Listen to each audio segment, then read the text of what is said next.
So over at OS Dev, as usual, they are pissing me off by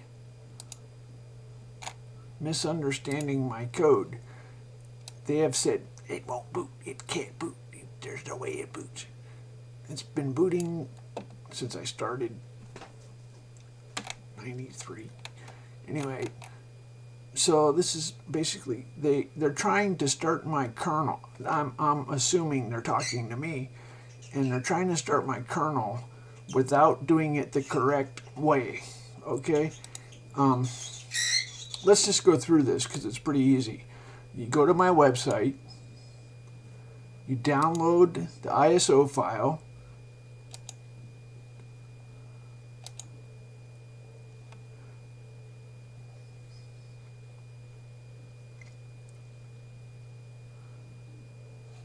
okay. Once you have the ISO file, you make a new virtual machine, typical. You select the ISO image, you go to downloads, you say there's the ISO, it's in my downloads directory, there's the ISO file, it's an other 64-bit, I call this production. There's my in-house and there's production. 8 gigabytes for the hard drive is enough. You do have to customize the hardware. You need 512 meg or more. I put it at 5 just to show that it's bigger than 32-bit. And I give it 8 cores. They have to be real cores. And then we're finished. I should have removed networking because it doesn't use the network. Okay, so for some reason, those sons of bitches cannot do, everybody else, you hit yes, yes, yes. If you're in a virtual machine, hit yes, yes, yes. And that's all there is to it. For some reason, they want to boot it in box or whatever that debugger thing is. They can't follow simple instructions. Box is some kind of cluster-fucked thing full of bugs. None of them, mine has been 64-bit since 2007. They expect me to debug box for them. I'm not going to debug your thing doesn't matter. Anyway, so we reboot. There you go. Now you have an installed version of my operating system. So, and it has all the source code. All the source code is present. Hit Control D. This is the file manager. There's the kernel is here. The compiler is here. If you want to rebuild, then you say make OS install boot. It has to, my bootloader is super simple. It requires a contiguous kernel.bin, and it requires it to be in a certain spot. When you install, then it writes to the kernel. It writes the address of the kernel.bin. Let's look at the code. This is I have an install script. You saw it run. That's how a professional operating system works, is it has an install script. You seem to want to do it custom. You want to mess with my kernel.bin. That's not how you do it. So this calls make all, which compiles the 2 modules. This is my own compiler. And then after it compiles, if it's a CD-ROM, it does one thing. If it's a hard disk, it does another. What it does is it writes to the it uses interrupt 1342 in the boot sector, and there's a DAP. That's an address of a block, and what it does is it writes to the DAP in the it writes to the first block of the sector, which is the boot sector. It reads it, modifies, and writes it. There it reads it, modifies, and writes it. So what does it write? It writes the address of the kernel, the kernel.bin. Find file kernel.bin, and what that does is it gets the directory entry with the cluster number, and then it writes it into the kernel.bin. So when we recompile, this will build the kernel in the compiler. Okay, what is the current drive? This is going to be the C drive. And you have to mount drives at boot time. So we're going to mount the C and D drives at boot. We want to probe now, and it's a hard disk. Now we say number 1. You could enter port numbers. If it's SATA, good enough. Enter. We want the default cache size is fine. Hit enter. If you want, you can change some options. We're going to leave those alone.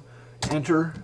There. Now we just recompiled the kernel and the compiler, and we wrote to the boot sector the new kernel.bin address. Now we reboot. This is my master bootloader. I don't use grub. I have my own bootloader. I'm all professional. Hit 1. There we are. We booted the C drive. So let's go into detail on what we're doing. So I'm going to go ahead and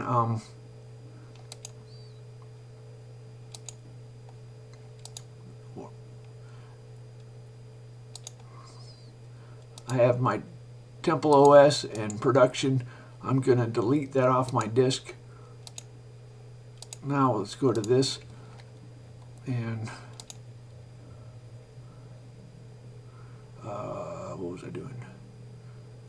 Customize. Okay, now we just screwed up our size a little bit. Okay, so we're going full screen. There's a bug in VMware. You have to do auto fit and then stretch. Every time you do it, you have to do that. But the disk is 5 times faster than QEMU.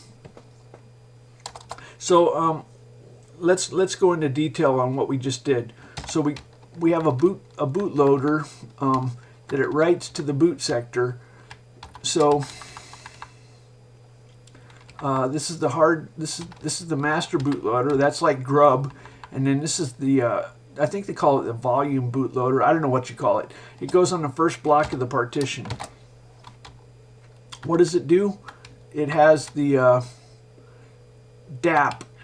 DAP is what if we go to the internet and look up interrupt 1342, that's the one you use for big hard disks. If you have a hard disk that you bought in the last 10 years, you want 42.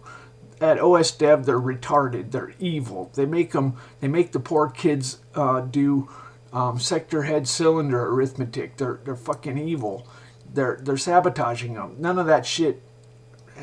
Yet there hasn't been a hard disk that small in 10 years, and it's even harder. It's easier to use a DAP.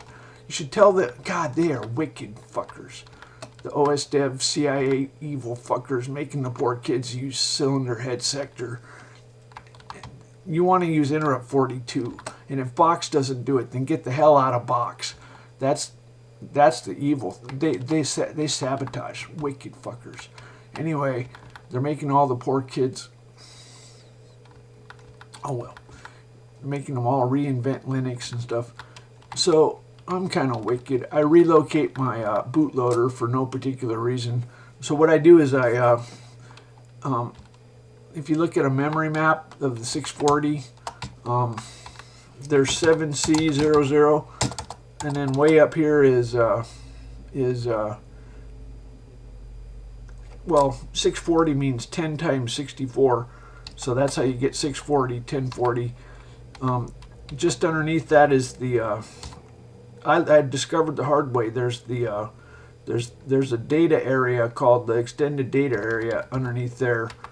So just to be safe, I put my stack at 80,000.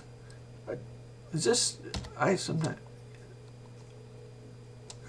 put my stack at 80,000.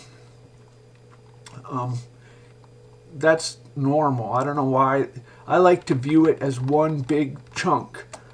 And as a matter of fact, just because I'm kind of evil, I relocate my boot sector up to just under 80,000, and then I load my kernel in at 7. There's no real reason to do that. I could leave my boot sector at 7 and put my kernel afterward. But it just made more sense to me when I did it. And actually, I started with DOS.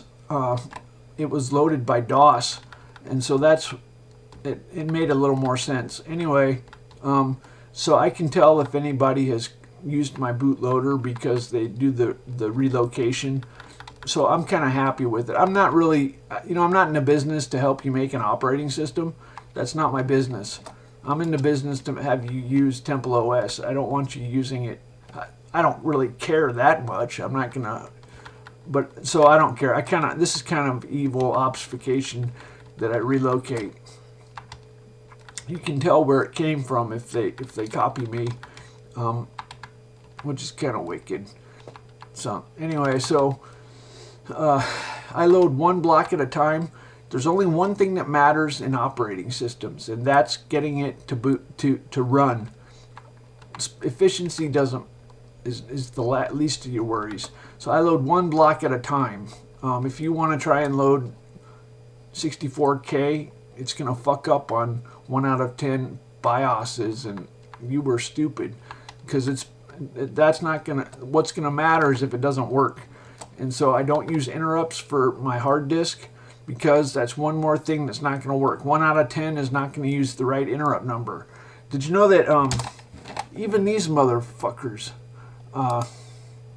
watch this. Let me demonstrate something to you. Okay, this is the CIA shit that I'm talking about. Watch this. Let's turn this off.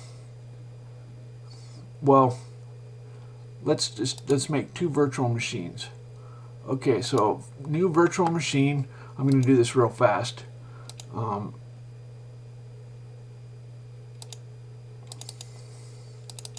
Okay, so we're just going to hit enter. Let's call this production. I'll do it twice in a row, see what happens. Okay, so we kick it up into the 5 and 8. Okay, finish. Okay, let's just leave it like this for a second. I'm going to power off. Okay, power off. Go in here, edit machine settings. Okay, go to the hard disk and advanced. IDE 1.1. Why did you put it on? There's IDE 0. There's IDE 0011. I'm not kidding. These motherfuckers play musical chairs with the fucking disks. They put the hard disk on. Okay, let's see that 1011. They did this just to fuck with operating systems. They don't want, the CIA doesn't want anybody from China or India making an operating system. Okay, now let's do another one. Okay, let's get rid of this. Did you see that one? Which was which? There's no reason for musical chairs on the fucking. They probably say viruses. God damn you, motherfuckers! This is the shit. This is only the beginning. This you can actually solve. The other shit you can't solve. Okay, so we got 110. The hard disk is 1.1. Okay, let's close this. These motherfuckers. So we delete this. Do you know how you have to figure it out? You have to test the hardware and say, okay, is my CD-ROM boot sector here? No, then it's not the right drive. You have to. It's. You know, a hardware or an engineer knows correct protocol, and doing something like comparing the block is not what it should be, but that's the only way to do it. In other words, you have to compare the block on the disk to what got loaded in memory. Okay, I'm going to do another one. So we're going to do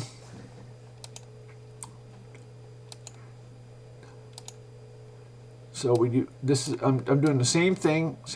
I guess it's a different memory a little bit. Trying to make it as similar as possible. Now watch what they do. I'm pretty sure, I haven't tested this, but I could swear that they play musical chairs. They do. I know they do.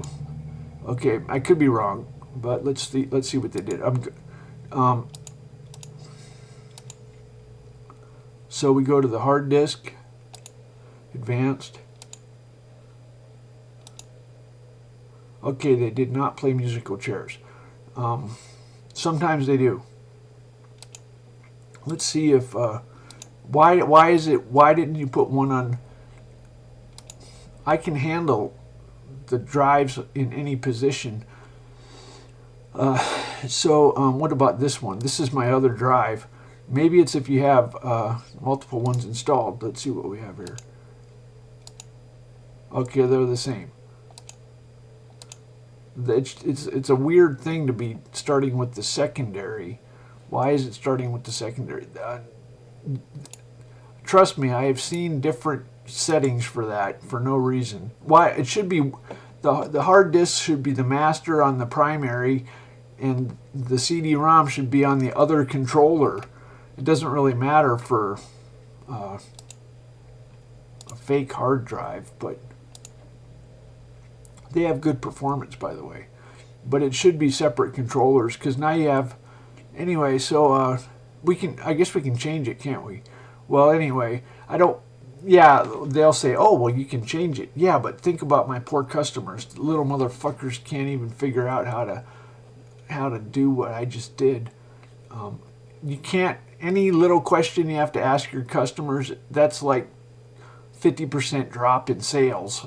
I mean, they are simply not going to get through that question.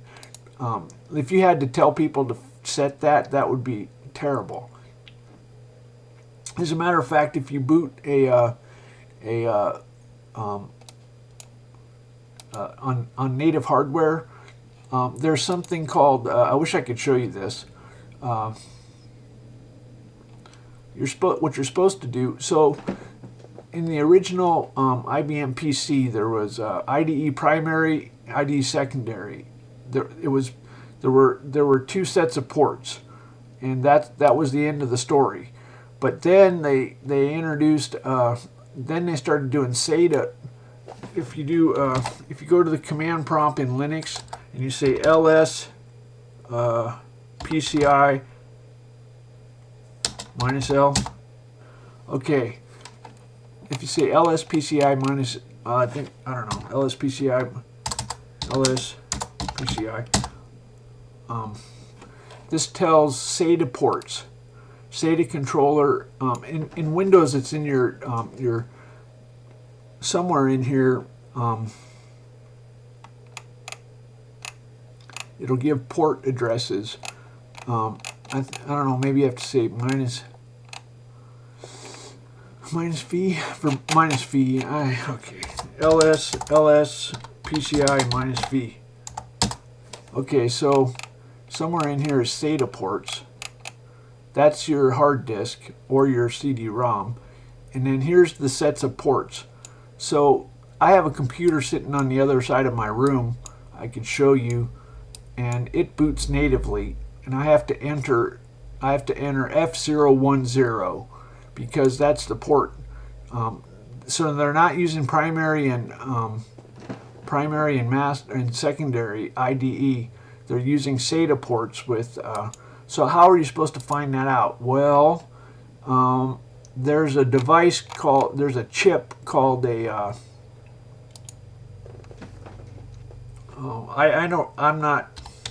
I don't really bother to. Okay, there's your CPU, and then there's support chips, and sometimes they merge these together. I guess I don't really know. It's not important to me.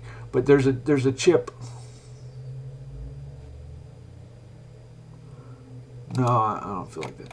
So there's a chip that does your I/O. I'll go ahead and I'll go to my own. So you can look for ICH10. So you get the one that's for your computer, every couple years they make a new one, and yes, they are different. Think about that. That's fucked. It's okay. They have to do it, but that's why there's only one thing that matters in operating systems, and that's getting it to work. The people who haven't figured that out,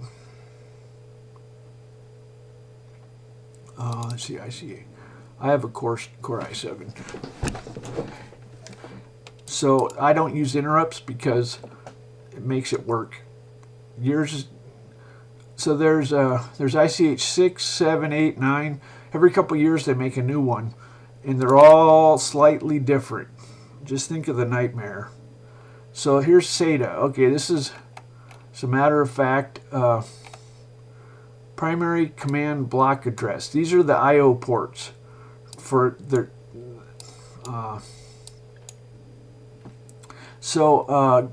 How do we figure out?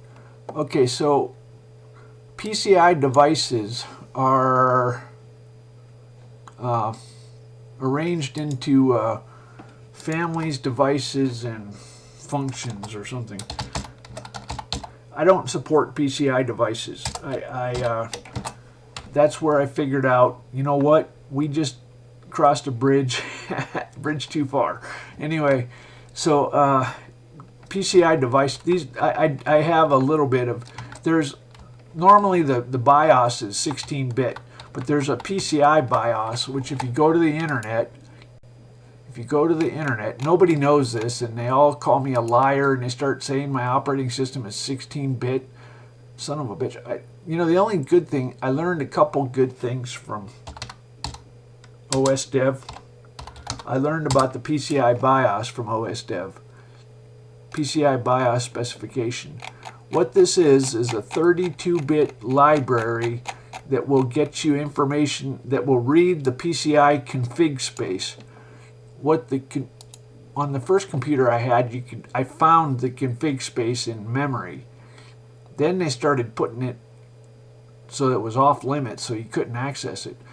At first I thought it was just memory locations. But anyway, so the way you're supposed to access the PCI config space, that's this, you see these registers? This is PCI config space. It's, they probably, when you call the BIOS, it probably makes it, normally it's invisible, it's not part of memory space. I think this maps it, or this flips a flip-flop and turns it into a memory space. So if we want to do this right, let's say we want to get the SATA ports. It turns out that the port interface is kind of old-fashioned. They're not going to do that anymore. But as soon as we kick the shit out of them with divine commandments, they are going to do shit like that. But anyway, so for the first decade of the IBM PC, the hard disk was at IDE primary or IDE secondary. And then starting at about 2000, they started doing SATA at it's the same arrangement of ports, but they're just not at the standard locations. And then they stopped doing ports altogether, and you have to do the interface with PCI. Anyway, so I tried to do it the correct way. So what is the correct way? Well, you use the PCI BIOS to go to these registers. So first of all, there are this many devices. So what do you have to do? You have to scan for. No, that's not what you do. You tell you call the PCI BIOS to find the device category, the device class. Okay, well this shouldn't be too hard. We go to SATA. Let's see. Subclass code, class code. Okay, so it's listed in this documentation. And if we go to the PCI BIOS, but guess what? Guess what? These are cluster fucked. In practice, nobody follows. So there's this website that tells PCI device classes.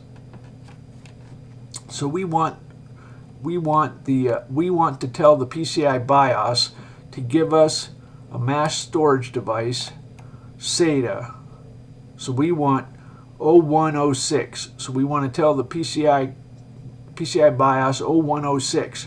But it goes deeper. There's one more level, I do believe, and that's where it's clusterfucked. You have to scan all 256. You have to individually scan 256. It's not standard. Not only that, but sometimes it's not called. Sometimes it's called ADA. Sometimes it's called SATA, and sometimes it's called IDE. We have to scan all of those, and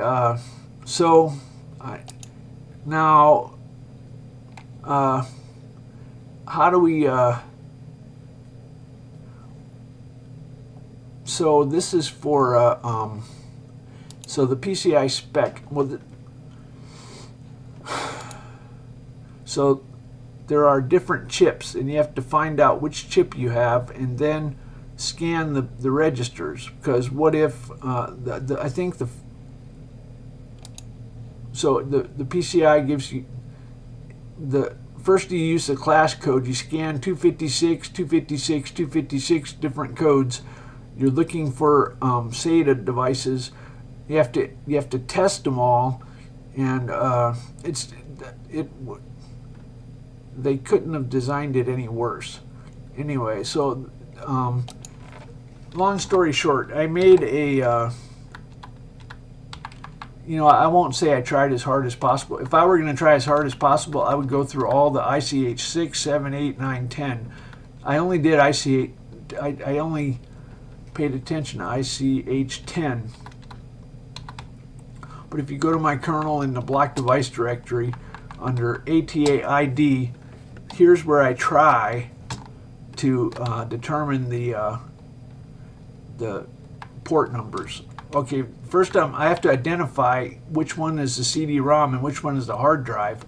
So a TAPI is hard drive, and I have to compare against the disk block of what I booted to, because they don't tell you which one it is. So you have to compare against a boot. And so I do the standard addresses, and otherwise I try to use my PCI.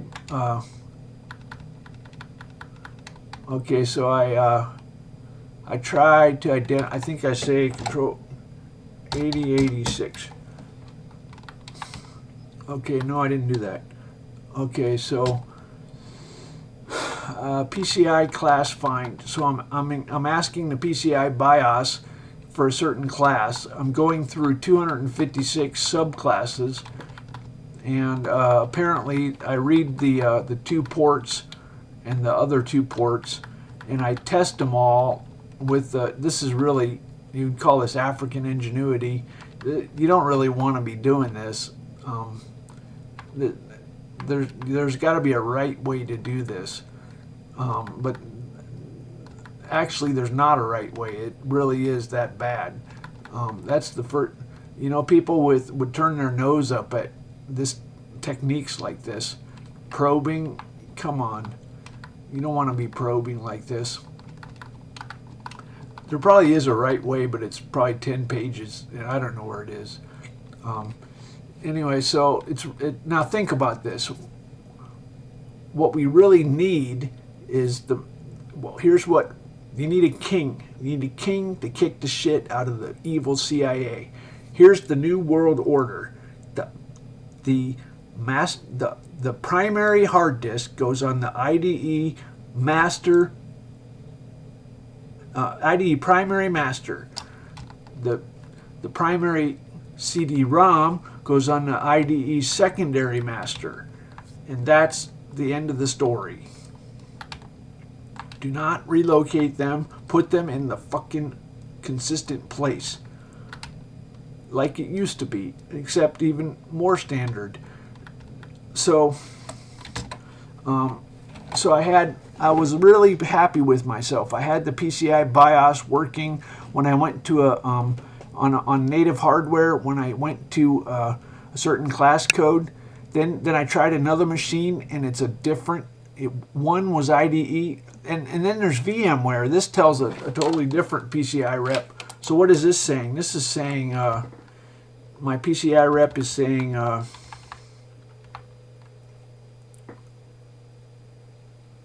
think AHCI or something. What are we looking for? SATA. I did this report with a file. I went to the website and got a list of all the different, all the code words. You have to you have to register a PCI device with a central authority, and I got the list of registered. You can see that file; it's huge. Companies have to register their PCI devices, and so one of these things is I don't even know. SCSI. That sounds like that's a CD-ROM. It's not SCSI. It's definitely not SCSI. Or that's a hard disk. So the PCI has bridges, and it has buses. This is bus number 2. Bus, family, device, and then register. Bus, not register. Anyway, these are the codes I print out in this. You see that 6? That's like an ATA number 80. That's what these numbers are the codes, something like that. 3, SVGA. Anyway, so when I am king, I'm gonna kick the shit out of the industry, and we're gonna standardize this shit. And we are gonna. Here's the new world order. We make the hardware so that TempleOS is glorious and minimal. We make the hardware to make TempleOS glorious. That's what we do. That's the new world order.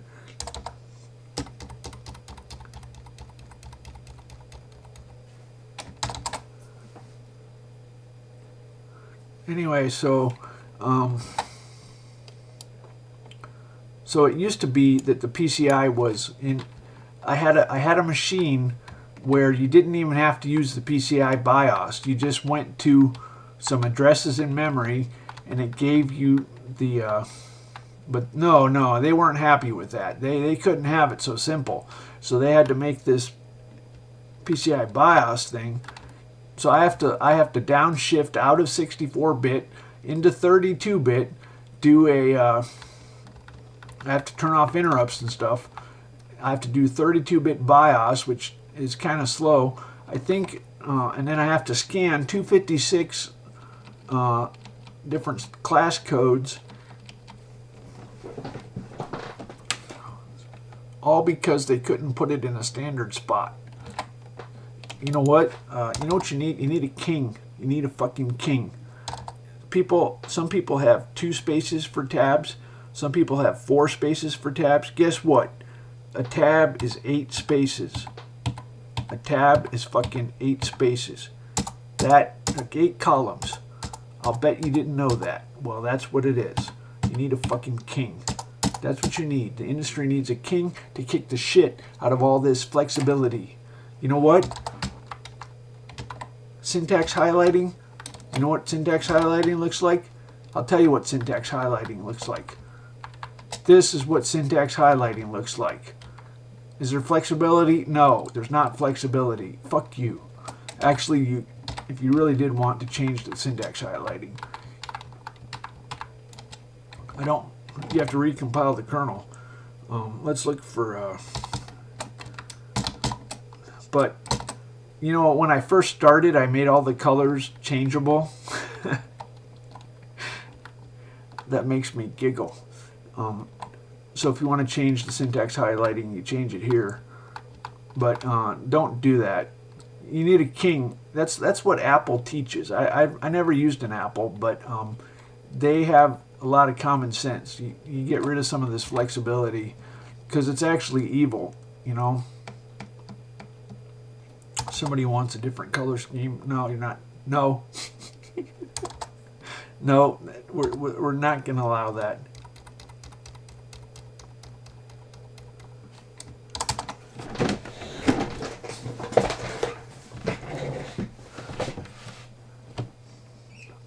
anyway, so you know, on my Ticketmaster job, I was making a line regulator, which is a device that if the wall voltage is lower than it should be, it up transforms it by selecting a tap on a transformer. And when I made it, I said, oh, well, we'll put a potentiometer to set the voltage. And my boss is like, no, get rid of the potentiometer. I'm like, what? And that's where I learned it's you could call it cowardly, you could call it anything you like, but the more adjustments, the worse design. That's kind of you might think power users might like adjustments like colors and stuff, but I think you know, when I made this if you look at the internet, I don't even know if I can boot any of the CIA made. I don't know. I think they did. If you go to the Internet Archive, the Internet Archive is no longer cataloging me because I put source code. The Internet Archive, and all the snapshots they got over the years, most are not bootable. When I first made my operating system, I said, tell me the primary IDE, tell me the CD-ROM port and the hard disk port. And it took a lot of work to, it's really easy if you just ask what's the hard disk port, what's the CD-ROM port. But it took a lot of work to make it figure that out automatically. And it doesn't look like much, but if you can get rid of one prompt during installation, that is a huge achievement. If you can get rid of one prompt during installation, that's a big achievement. You know, all the computers, if they could figure out the time zone, I don't know, that's an example. Anyway,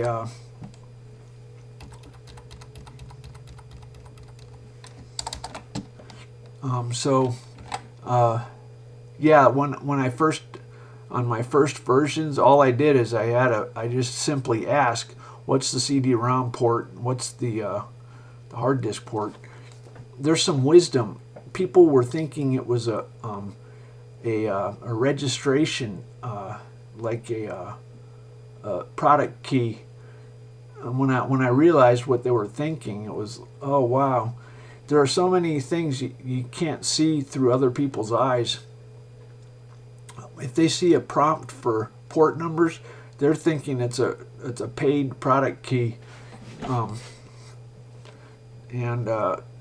have you know what? I need to upgrade. I need to get a new computer. I have an excuse. It's actually important for my job, although it's going to be hopeless on.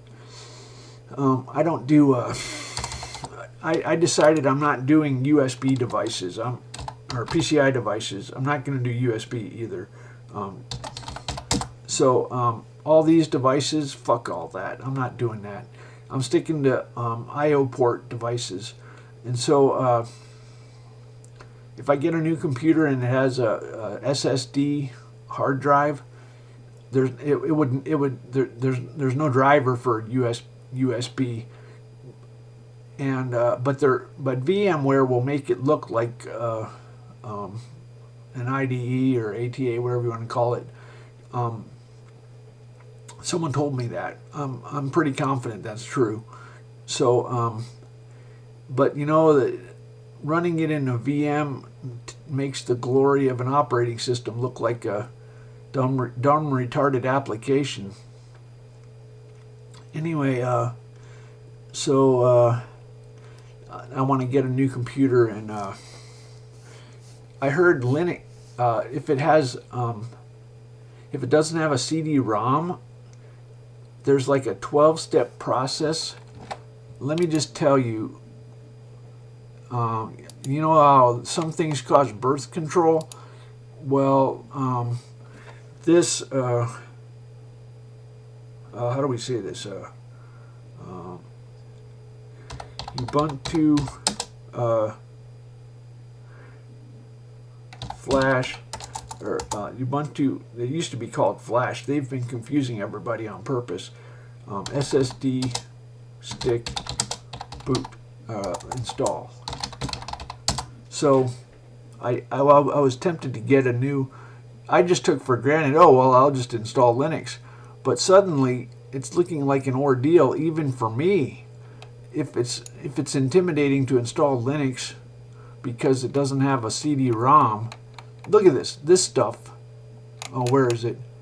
Installing Ubuntu onto a solid state drive. I think, what am I looking for? I'm looking for yeah. If you don't have a CD-ROM,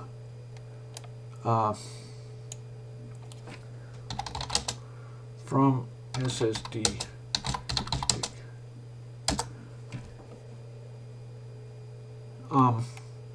Let me just tell you, you can make a jail that has no walls, and the CIA knows all about that.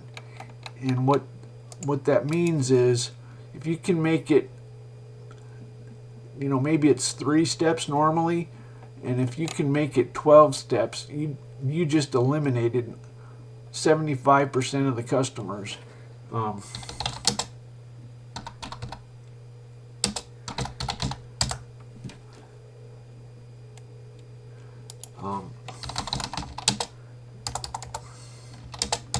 Maybe everything in Linux is always screwed up. I'm not that used to it. Keep portable Ubuntu. Okay, I think this is a live CD idea. Oh, they love that. The CIA wants everybody to have a wristwatch computer instead of a desktop. But when I get through with them, we're going to have fucking supercomputers. Everybody, because if only one person has a supercomputer and he writes software, nobody can use it. So everybody has to have a fucking supercomputer. And that's what we're going to do to the industry with the help of God. So somewhere in here it tells how to put to install. Okay, so if I get a new computer and I want to put Linux on it, I have to copy to a USB stick from this computer, and then install from a USB stick.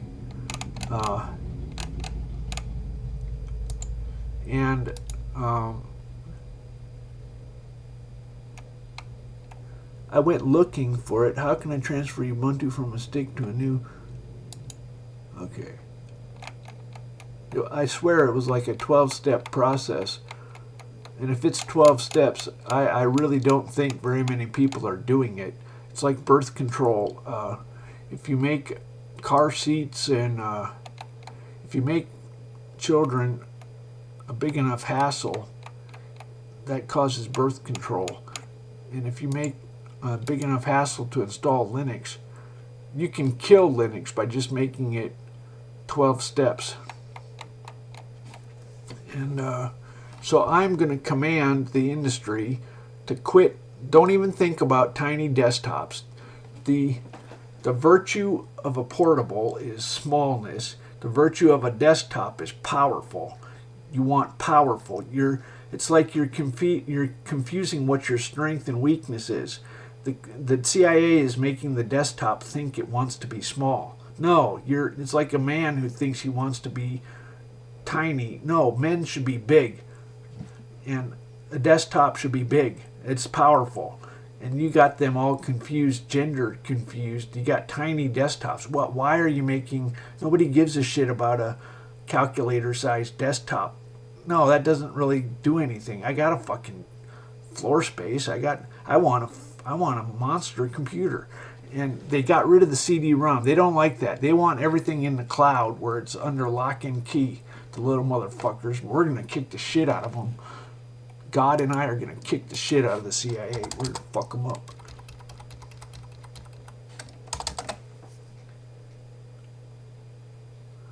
We are going to fuck them up.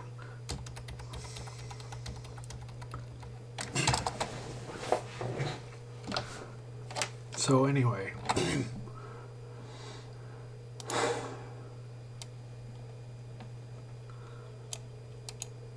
they got everybody wanting wristwatch desktops.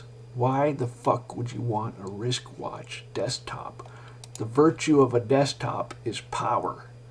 Big screen, full keyboard, big mouse, power, horsepower.